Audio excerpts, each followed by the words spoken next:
이 해는 참으로 예수의 생애에서 다사다난한 해였다. 1월 초에 갈릴리에서 큰 눈보라가 일어났다. 눈이 2피트 깊이로 내렸는데 이는 예수가 일생 동안 본 눈 중 가장 심했고 나사렛에서는 100년 만에 가장 많은 눈이 내렸다. 예수 당시 유대인 어린이들의 놀이 생활은 다소 제한적이었으며 어린이들은 어른들이 하는 진지한 일에서 놀이를 하는 경우가 너무 많았다. 그들은 결혼식과 장례식에서 많이 놀았는데 결혼식과 장례식은 너무도 자주 보았고 성대한 행사였다. 그들은 춤추고 노래했지만 후대의 어린이들이 그토록 좋아하던 조직적인 놀이는 거의 없었다. 예수는 이웃 소년과 나중에는 그의 동생 야고보와 함께 가족 목수 가게의 먼 구석에서 나무 부스러기와 나무 블록을 가지고 놀며 즐거워했다. 예수님은 안식일에 금지된 특정 종류의 놀이가 얼마나 해로운지 이해하기 어려웠지만 부모님의 뜻을 따르는 데는 결코 어긋나지 않았다. 그는 유머와 놀이에 대한 능력이 있었지만 그 시대와 세대의 환경에서는 표현할 기회가 거의 없었으며 14살까지는 대부분의 시간을 쾌활하고 경쾌하게 보냈다. 마리아는 집 옆에 있는 동물의 집 꼭대기에 비둘기장을 관리했고 비둘기 판매 수익금을 특별 자선 기금으로 사용했으며 예수는 11조를 공제하여 회당 책임자에게 전달한 후 이것을 관리했다. 이때까지 예수가 겪은 유일한 실제 사고는 캔버스 지붕이 있는 침실로 올라가는 뒷마당 돌계단에서 넘어진 것이었다. 그 사고는 7월에 동쪽에서 예기치 않은 모래 폭풍이 몰아칠 때 일어났다. 고운 모래를 날리는 뜨거운 바람은 보통 장마철, 특히 3월과 4월에 불었다. 7월에 이런 폭풍이 일어난 것은 이례적인 일이었다. 폭풍이 몰아쳤을 때 예수는 건기의 대부분 기간 동안 익숙한 놀이방이었던 집 꼭대기에서 습관처럼 놀고 있었다. 그는 계단을 내려오다가 모래에 눈이 막혀 넘어졌다. 이 사고 이후 요셉은 계단 양쪽에 난간을 만들었다. 123대 4.6 이 사고를 예방할 수 있는 방법은 없었다. 소년을 돌보도록 배정된 1차 및 2차 중도인 중도 현세 수호자 1명과 2차 중도인 1명에게 소홀히 한 책임이 없고 수호 세라핌에게도 책임이 없다.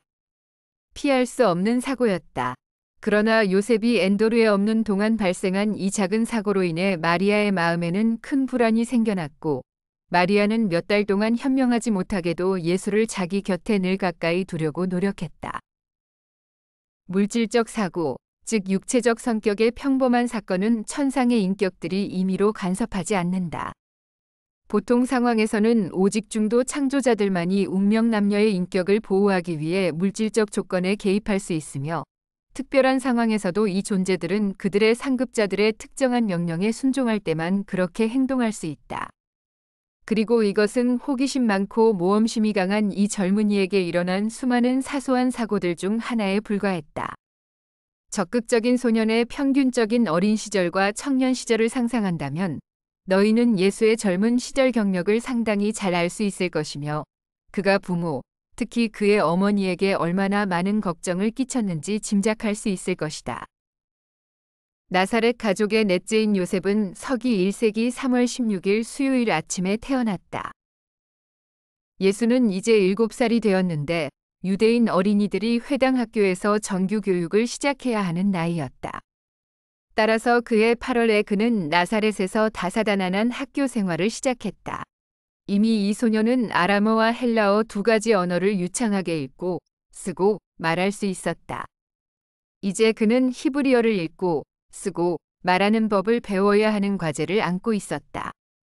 그리고 그는 자기 앞에 놓인 새로운 학교 생활이 정말 기대되었다.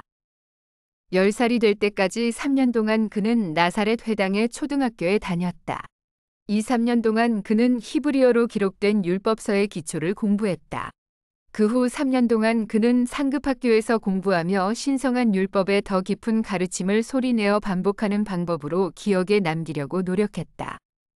그는 13학년 때 이 회당 학교를 졸업하고 회당 통치자들에 의해 교육을 받은 계명의 아들, 즉 이스라엘 연방의 책임 있는 시민으로 부모에게 인계되었으며 이 모든 것은 예루살렘에서 열리는 유월절에 참석하는 것을 수반하는 것이었으므로 그의 첫 유월절의 아버지, 어머니와 함께 참석했다.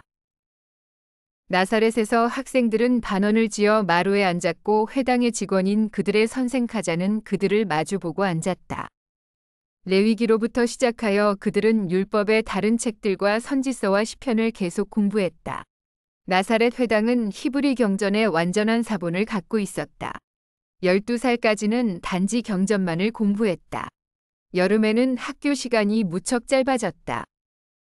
예수는 히브리어를 일찌감치 통달했고 젊은이로서 유명한 방문객이 나사렛에 머물지 않을 때에는 정규 안식일 예배에 회당에 모여든 신자들에게 히브리 경전을 읽어달라는 요청을 자주 받곤 했다.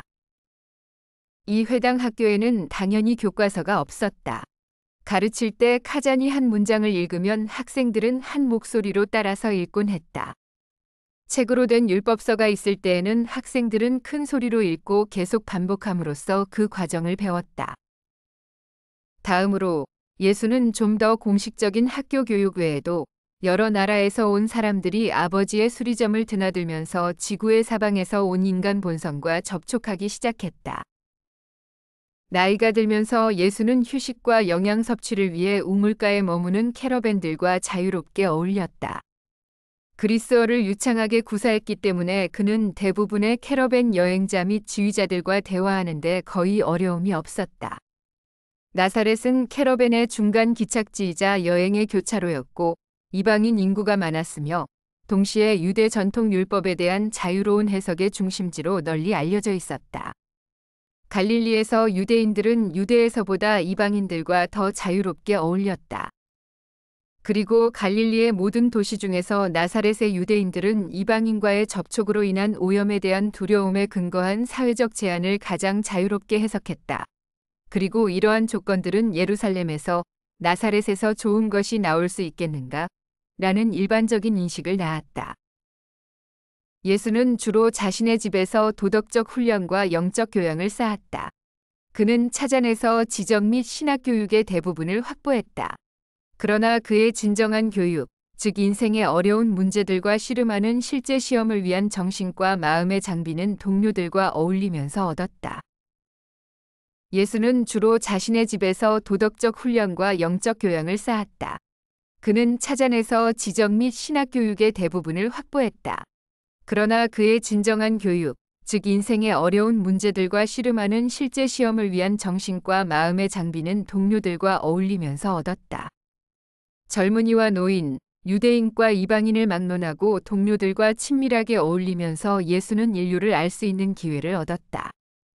예수는 인간을 철저히 이해하고 헌신적으로 사랑했다는 점에서 고도로 교육받았다. 회당 생활 내내 그는 뛰어난 학생이었으며 세계 국어에 능통한 큰 장점을 지니고 있었다.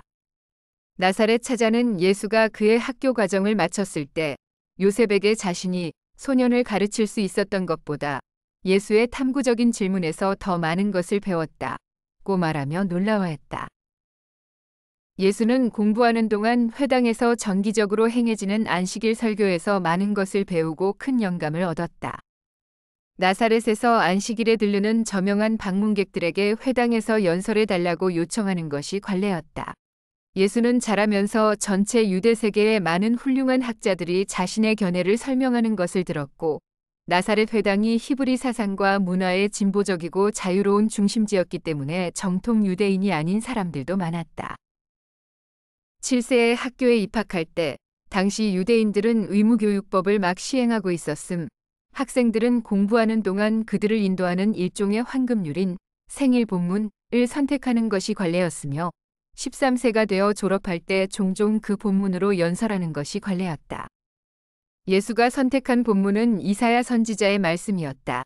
주 하나님의 영이 내게 임하셨으니 이는 주께서 내게 기름을 부으시고 나를 보내사 온유한 자에게 기쁜 소식을 전하며 마음이 상한 자를 싸매고 포로된 자에게 자유를 영적 포로들을 자유롭게 하려 하심이라. 나사렛은 히브리 민족의 24개 제사장 중심지 중 하나였다. 그러나 갈릴리 사제단은 유대 서기관과 랍비들보다 전통 율법을 더 자유롭게 해석했다. 그리고 나사렛에서는 안식일 준수에 있어서도 더 자유로웠다. 따라서 요셉은 안식일 오후에 예수를 데리고 산책을 나가는 것이 관습이었고 그들이 가장 좋아하는 놀이 중 하나는 집 근처의 높은 언덕에 올라 갈릴리 전경을 한눈에 보는 것이었다. 북서쪽으로는 맑은 날에는 갈멜산의 긴 능선이 바다로 흘러내리는 것을 볼 수 있었고, 예수는 아버지로부터 아합을 책망하고 바알의 제사장들을 폭로한 히브리 선지자 계보의 첫 번째 인물인 엘리야의 이야기를 여러 번 들었다. 북쪽의 헤르몬산은 눈 덮인 봉우리가 장엄하게 솟아오르며 장관을 이루었고, 거의 3,000피트 높이의 상부 경사면은 만년설로 하얗게 반짝였다. 동쪽으로는 요르단 계곡이, 그 너머로는 모압의 바위 언덕이 눈에 들어왔다. 또한 남쪽과 동쪽으로는 햇살이 대리석 성벽을 비추면 원형 극장과 화려한 신전이 있는 그리스 로마 도시 데카폴리스가 보였다. 그리고 해가 지는 쪽에 머물러 있을 때 서쪽으로는 먼 지중해에서 항해하는 배들을 볼 수 있었다. 예수는 사방에서 나사렛을 드나드는 마차 행렬을 관찰할 수 있었고, 남쪽으로는 길보아 산과 사마리아를 향해 뻗어 있는 넓고 비옥한 에스드라엘의 평야지대를 내려다볼 수 있었다. 먼 풍경을 보기 위해 높은 곳에 오르지 않을 때는 시골을 거닐며 계절에 따라 다양한 분위기로 변하는 자연을 공부했다. 예수의 초기 훈련은 가정의 난로에서 하는 것 외에 경건하고 동정적인 자연과의 접촉과 관련이 있었다. 예수는 8살이 되기 전에 나사렛의 모든 어머니들과 젊은 여성들에게 알려졌는데, 그들은 그의 집에서 멀지 않은 셈에서 그를 만나 대화를 나누었고, 이 셈은 온 마을 사람들의 접촉과 소문의 중심지 중 하나였다. 이 해에 예수는 가족소에 젖을 짜고 다른 동물들을 돌보는 법을 배웠다. 이듬해와 그 다음 해에는 치즈 만드는 법과 길쌈하는 법도 배웠다. 10살이 되었을 때는 배틀을 능숙하게 다룰 줄 알았다. 이 무렵 예수와 이웃집 소년 야곱은 샘물이 흐르는 곳 근처에서 일하는 도공의 절친한 친구가 되었고, 나단이 물레에서 진흙을 빚는 솜씨 좋은 손가락을 보면서 둘 다 커서 도공이 되겠다고 결심하기도 했다. 나단은 두 아이를 매우 좋아해서 종종 찰흙을 주며 놀게 했고, 다양한 사물과 동물 모형을 경쟁적으로 만들도록 유도해 창의적인 상상력을 자극했다.